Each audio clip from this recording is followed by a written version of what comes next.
Sir, आप विशेषकर social work के लिए, सोशल एक्टिविटी के लिए जाने जाते हैं और आपकी अच्छी पहचान है, आप परिचय के मोहताज नहीं हैं।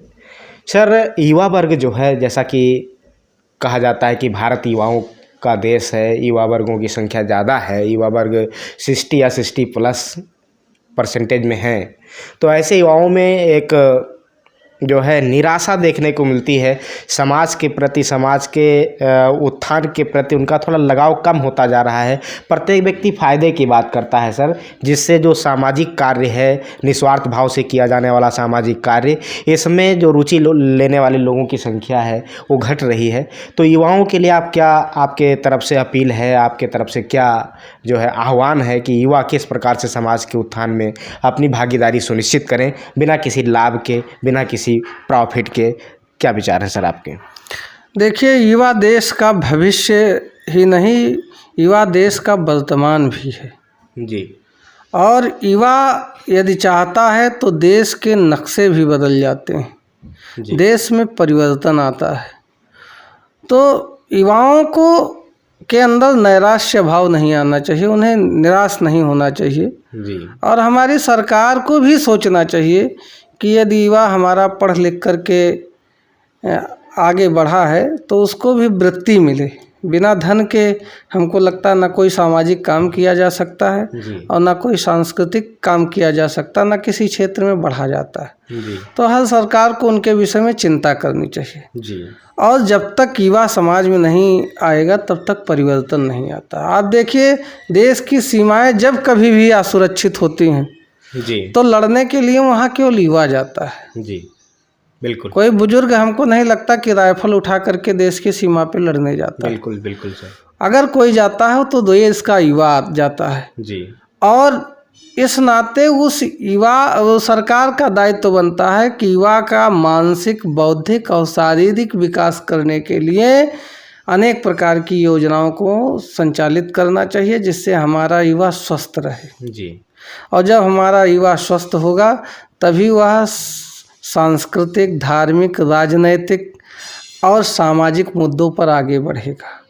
क्योंकि जब तक आपका मानस पटल स्वस्थ नहीं होगा जी, तब तक आप कोई अच्छा काम नहीं कर पाएंगे।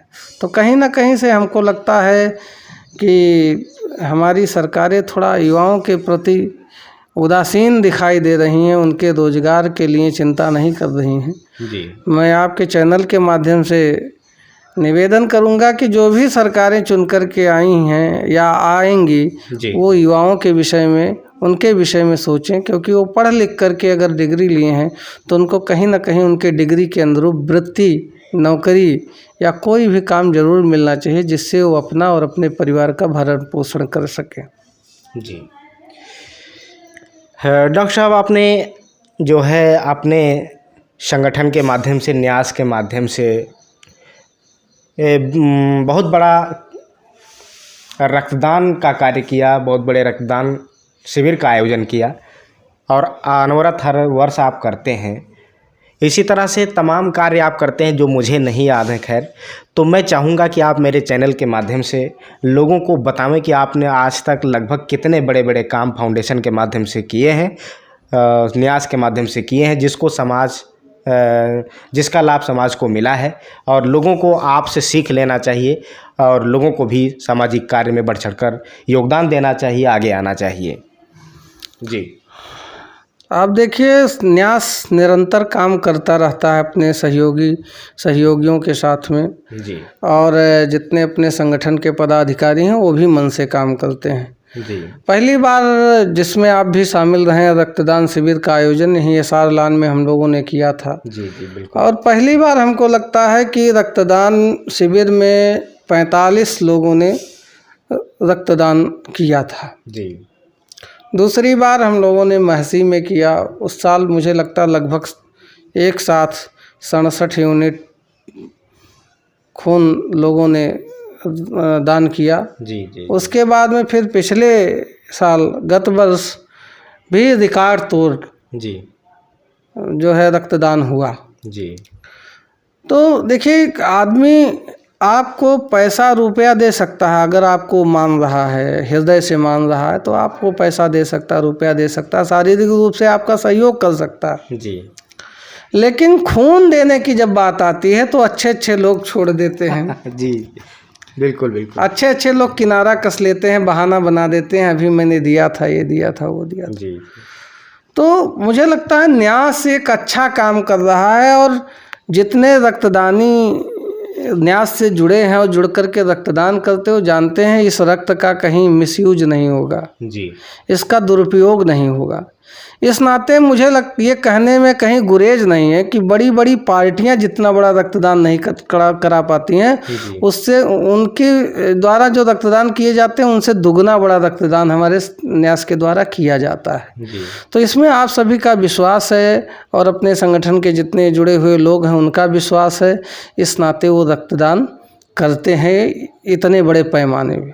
एक चीज़ और कहना चाहता हूँ कि जो रक्तदान करते हैं वो कभी नहीं कहते हैं कि ज़रा सर जो है 1 यूनिट ब्लड दिलवा दीजिए। जी जी। लेकिन जो कभी जिससे कहा गया है कि भाई ज़रा एक रक्तदान शिविर करवा रहे हैं, आप भी शामिल हो जाइए, जी। वो शामिल भी नहीं होते हैं, बहाना बना के किनारा कस लेते हैं। जी। लेकिन वो सबसे पहले रक्त मांगते हैं, कहते हैं आज हमको जो है 1 यूनिट ब्लड की व्यवस्था जाओ दिला दीजिए। जी जी। अगर कहा जाता भाई कि उसी को रक्त मिलेगा जिसके घर में देने वाला नहीं है, तो इधर उधर से दबाव बनाने की कोशिश करते हैं। जी जी। तो आपके चैनल के माध्यम से एक चीज़ ये कहूँगा कि आप मांग तभी सकते हैं जब आप में देने में क्षमता हो। जी बिल्कुल। और रक्तदान हम कर रहे हैं, जी। विनिमय प्रणाली यहाँ नहीं लागू हो रही कि एक हाथ से दीजिए दूसरे हाथ से ले लीजिए। जी। अगर दान जुड़ा है तो आप दान करके जो है दान को भूल जाना चाहिए आपको। जी जी। अब आप दान दिए हो फिर वही मांग ले, तो ये कितना गलत विषय है, ये अच्छा संदेश नहीं देता है। तो पहली चीज़ तो ये कि मैं उन्हीं को दोबारा रक्त देता हूँ मांगने पर जिनके घर में असहाय लोग हैं, कोई रक्त देने के काबिल नहीं है। जी जी जी। और अगर ऐसा कोई व्यक्ति मांगता है तो भाई मैं तुरंत बता देता हूँ कि आप पहले अपने राशन कार्ड दिखाइए, आपके घर में कितने उम्र के लोग हैं, कैसे कैसे लोग हैं। जी बिल्कुल बिल्कुल। अगर नहीं कोई है तो हम आपकी व्यवस्था करवाएंगे। जी। और अगर हैं तो ये न्यास जो है ऐसे लोगों को रक्त कभी नहीं देगा जिसके घर में 10 मुसंडे टहल रहे हों। जी और केवल उनको दूसरे के शरीर से रक्त चाहिए, अपने शरीर से देना नहीं है, तो ऐसे लोग भी हमसे कभी संपर्क ना करें रक्त के लिए। जी। और यह रक्तदान शिविर जो हम लोग का चल रहा है निरंतर चलता रहेगा और निरंतर ये इसकी संख्या देने वालों की रक्त की बढ़ती रहेगी। डॉक्टर साहब, मैंने कई अभियान देखे जिसमें एक अभियान आपका है पर्यावरण संरक्षण का, और ये बहुत बड़ा मुद्दा भी है। आज के समय में पर्यावरण पर ध्यान देने वाले लोगों की संख्या बहुत कम है। सरकार तमाम मुहिम चला रही है, फिर भी लोग ध्यान नहीं देते हैं। अनावश्यक पॉलीथीन का प्रयोग और तमाम प्रकार से कचरा करने का काम करते हैं, और उधर कल कारखाने फैक्ट्रियों से निकलने वाला जो धुआं है वो भी पर्यावरण को नुकसान पहुंचाने का काम करता है। लोग अंधाधुंध पेड़ों की कटाई कर रहे हैं, और आप पर्यावरण के क्षेत्र में बड़ा काम करते हैं, हर वर्ष वृक्षारोपण करवाते हैं। तो सर, पर्यावरण के संरक्षण के विषय में आपका क्या संदेश है, हमारे चैनल के माध्यम से श्रोताओं को बताएं सर। देखिए, मैं वैसे जो हमारा संगठन मातृ संगठन है राष्ट्रीय स्वयंसेवक संघ, जिसका मैं विभाग पर्यावरण संयोजक हूँ जी, उसका मेन उद्देश्य है, जो मुख्य उद्देश्य है वो है पेड़, पानी और प्लास्टिक। जी, पेड़ बचाना है और लगाना भी है जी, और पानी भी बचाना है जी, और प्लास्टिक को हटाना है जी। बिल्कुल, ये जो दो हैं, पेड़ पानी, ये समाज के लिए और किसी भी देश को जीवित रखने के लिए मूलभूत तत्व हैं जी। बिल्कुल, इनके बिना हम जीवन की कल्पना नहीं कर सकते हैं। बिल्कुल, इस नाते हमें प्रतिवर्ष जब बरसात शुरू हो तो पेड़ लगाना चाहिए, पौधरोपण बृहद स्तर पे करना चाहिए। हमारा संगठन करता है पौधरोपण हर साल, और उसमें हम पर्यावरण मित्र बनाते हैं लोगों को जी।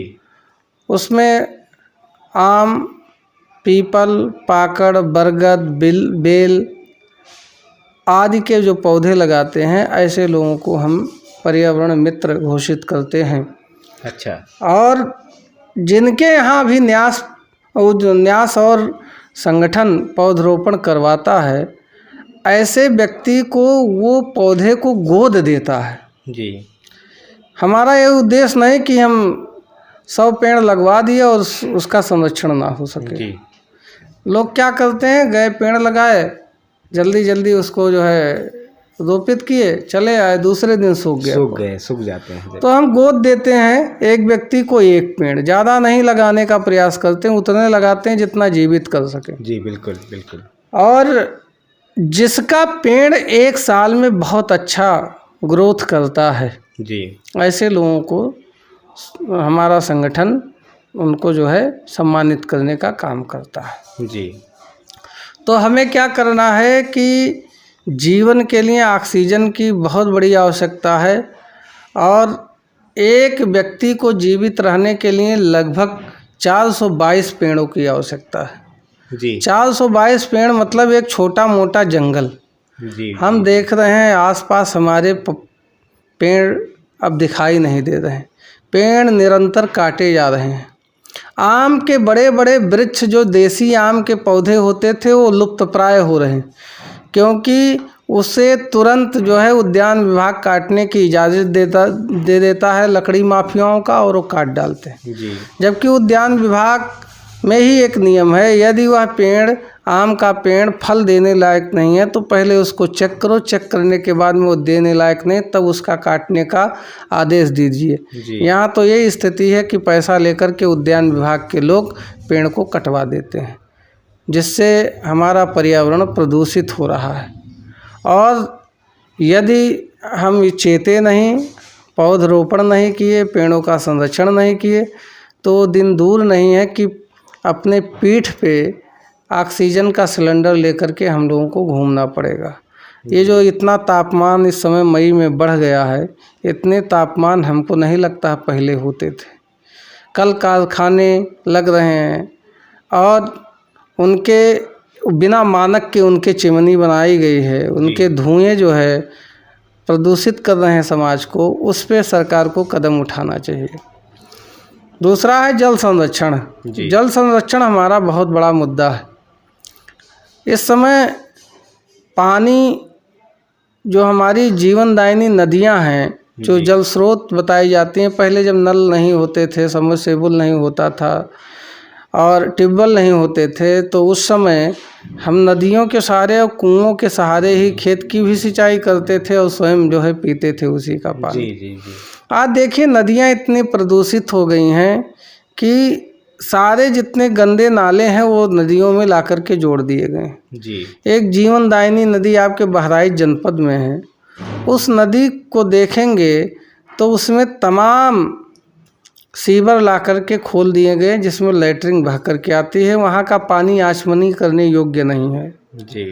तो या तो पानी को छोड़ा जाए तो सीवर ट्रीटमेंट प्लांट लगा करके पानी को प्यूरीफाई करके छोड़ा जाए, अन्यथा ऐसी नदियों को जो है अपवित्र ना किया जाए, गंदा ना बनाया जाए। आप आज मरी माता मंदिर पे जाएंगे तो अगर एक अंजलि पानी उठाएंगे तो उसमें 50 कीड़े आपके हाथ में बचबचाते हुए दिखाई देंगे। तो सबसे पहले हमें नदियों का सुरक्षा करना है। दूसरा चीज़ ये करना है कि हम नालियों में पानी अपने घर का बहा देते हैं। अब जितने लोग घर बनाएं वो घर में ही एक सोखते की व्यवस्था करें, जिससे आपके घर का पानी आपके घर में रह जाए। अगर वह पानी सोखेगा नहीं तो आपके अंदर घर के अंदर लगा हुआ नल एक दिन सूख जाएगा और आप पानी पीने बिना मर जाएंगे। इस नाते उस पानी का संरक्षण करना। दूसरी चीज़ ये है, जब से आरओ प्लांट लगाए जा रहे हैं जगह जगह 500-500 मीटर पे बोर करके हजारों लीटर पानी प्रतिदिन निकाले जा रहे हैं, इस पे सरकार का कोई रोक नहीं है। जी। और जब उसको प्यूरीफाई करते हैं तो हजारों लीटर पानी वो नालियों में बह जाता है जिसका प्रयोग नहीं हो पाता है। हम घरों में भी आरओ लगाए हुए हैं तो आरओ से तमाम पानी जो है बह के नालियों में चला जाता है, उसका उपयोग नहीं हो पाता। जी। उस जो घर में आरओ का पानी निकलता है, उस आरओ को पानी को हम बाल्टी में इकट्ठा करें, उससे बर्तन धुलें, उससे सब्जियां धुलने का काम करें। आसपास गर्मी चल रही तो नादा रख करके पशुओं को पीने के लिए उस पानी का उपयोग कर सकते हैं। लेकिन इतना निवेदन है कि कम से कम पानी का दुरुपयोग ना करें, पानी को बचाएं।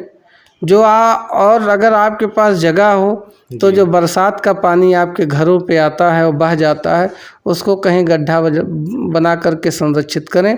वो एक समय ऐसा आएगा कि जितने उसमें गंदगी होगी वो नीचे बैठ जाएगी और साफ पानी मिल जाएगा, तो उससे कपड़ा धोने का भी काम कर सकते हैं। आप ऐसे प्रदेशों में जाइए, बुंदेलखंड एरिया में चले जाइए, ललितपुर झांसी वगैरह में चले जाइए, तो आपको पानी का महत्व का पता चलेगा, जहाँ लोग गैलन लेकर के पानी खोजते हैं। इस समय तमाम जगह ऐसी हैं जहाँ पे पीने का पानी नहीं है। जैसे अरब कंट्रीज में देखिए पीने का पानी नहीं है, विदेश से न मंगाए तो पी नहीं सकते हैं। अब तो खैर ट्रीटमेंट प्लांट आ गए हैं, तो समुद्र के पानी को प्यूरीफाई करके लोग पी रहे हैं।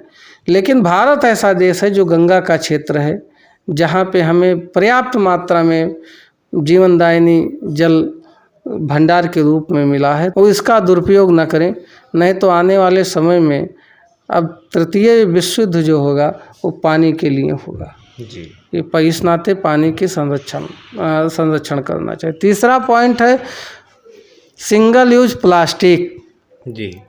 प्लास्टिक का हम धड़ल्ले से उपयोग कर रहे हैं। हमको झोला लेकर के अपने डिक्की में जाना चाहिए, लेकिन कोई लेके नहीं जाता है। सब एक बार सब्जी लाने में कम से कम 200 ग्राम 300 ग्राम हम पॉलीथीन लेके आते हैं, फिर उपयोग के बाद उसको फेंक देते हैं, चारों तरफ उड़ता रहता है, वो ज़मीन में जाके सड़ता नहीं है, जिससे ज़मीन की उर्वरा शक्ति कम हो रही है और पानी ज़मीन सोख नहीं पा रहा। इस नाते जल का संकट भी उत्पन्न हो सकता है। उसको कहीं हम अगर उसमें आग लगा देते हैं तो उसमें तमाम जहरीली गैसें निकलती हैं जो स्वास्थ्य पर प्रतिकूल असर डालती हैं, उसको भी रोकना चाहिए। सर, यहाँ हम आपको टोकेंगे। लोग कहते हैं, हमने कई लोगों से सवाल किए, पूछे कि आप पॉलीथीन का प्रयोग क्यों करते हैं, तो उनका सीधा कहना है कि अगर सरकार इसे प्रतिबंधित कर दे पूर्णतया तो हम लोगों के बीच में आएगी नहीं, तो हम इसका उपयोग नहीं करेंगे। तो इस पर आप सरकार को भी क्या सुझाव देना चाहते हैं? देखिए, ये तो एक बहाना है। जो चीज़ हमारे अनुकूल नहीं है उसका हम उपयोग नहीं करते हैं। अभी हम कह दें आप कुएं में कूद जाइए, तो आप कूदेंगे? नहीं कूदेंगे, क्योंकि आप जानते हैं कि अगर हम कूदेंगे तो चोट हमको आएगी। सरकार जो है कितना आपको बताएगी, कितना आपको कहेगी। किसी चीज़ का हम अगर सामाजिक बहिष्कार कर देंगे तो कंपनी अपने आप स्वतः बंद हो जाएगी। हम सुधरेंगे, युग सुधरेगा, हम बदलेंगे, युग बदलेगा। लेकिन ऐसा नहीं है कि सरकार अपनी जिम्मेदारी से जो है मुंह मोड़ सकती है। ये सरकार का फेल्योर है कि वो सिंगल यूज प्लास्टिक की फैक्ट्रियां आज भी चलवा रही हैं। सरकार को चाहिए ऐसी प्लास्टिक की कंपनियों को, फैक्ट्रियों को तत्काल प्रभाव से बंद कराना चाहिए, जबकि हाई कोर्ट, सुप्रीम कोर्ट का इस पर कई बार डिसीजन आ चुका है। जो जिलों के नगर पंचायत की नगर पालिका और नगर पंचायत परिषद हैं, उनके ईओ का भी काम है कि जो थोक विक्रेता जनपद के हैं उनके ऊपर उनको कार्रवाई करनी चाहिए। दूसरी चीज़, एक चीज़ और है, सबसे बड़ा बायो कचरा सबसे बड़ी समस्या है जिले की। बायो कचरा का मतलब क्या है कि तमाम जनपद में तमाम मेडिकल कॉलेज और नर्सिंग होम प्राइवेट चल रहे हैं, उसमें तमाम प्रकार के जो है बायो कचरा निकलते हैं। उस बायो कचरा को समाप्त करने के लिए सरकार ने ठेका हर जिले में दे रखा है। लेकिन वो कंपनियां ठेका तो ले ली हैं, लेकिन उन बायो कचरा को लेके जाती हैं, नष्ट नहीं कर रही हैं, ले ही नहीं जा रही। तो बायो कचरा कभी कभी सड़कों में, कभी कभी जो सार्वजनिक कूड़ादान रखा होता है उसी में डाल दिया जाता है। हमारे जानवर हैं तमाम जो छुट्टा टहलते हैं, वो कभी खा लेते हैं, सिरिंज उनके मुंह में धंस जाती है, या अन्य कोई चीज़ खा लेते, इंस्ट्रूमेंट खा लेते हैं, जिससे उनकी जो है स्वास्थ्य पर बुरा प्रभाव पड़ता है, और कई को देखें कि वो मौत के शिकार हो गए। तो बायो कचरा भी जो एक बड़ी समस्या है हर ज़िले की, उस पर भी सरकार को ध्यान देना चाहिए। तभी पर्यावरण को हम सुरक्षित कर सकते हैं, अन्यथा पर्यावरण की सुरक्षा और संरक्षा की चर्चा करना बेमानी सिद्ध होगा। जी।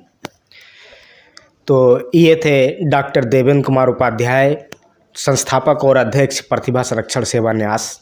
बहुत अच्छे सोशल एक्टिविस्ट हैं।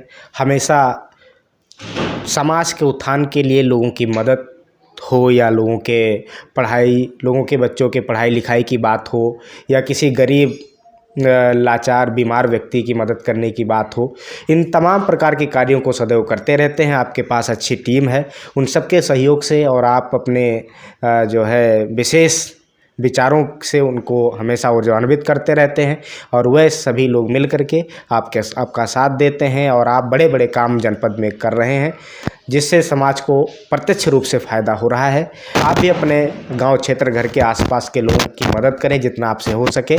और आपसे बातचीत किया आपने पर्यावरण संरक्षण के संदर्भ में, जल संरक्षण के संदर्भ में और उसी के अंतर्गत पॉलीथीन जो हम सबके बीच में है इसके निवारण के लिए तमाम प्रकार के उपाय बताए, विचार साझा किए और आपने डॉक्टर साहब हमारे चैनल को अमूल्य समय दिया, इसके लिए आपको बहुत बहुत धन्यवाद। आपका भी बहुत बहुत धन्यवाद।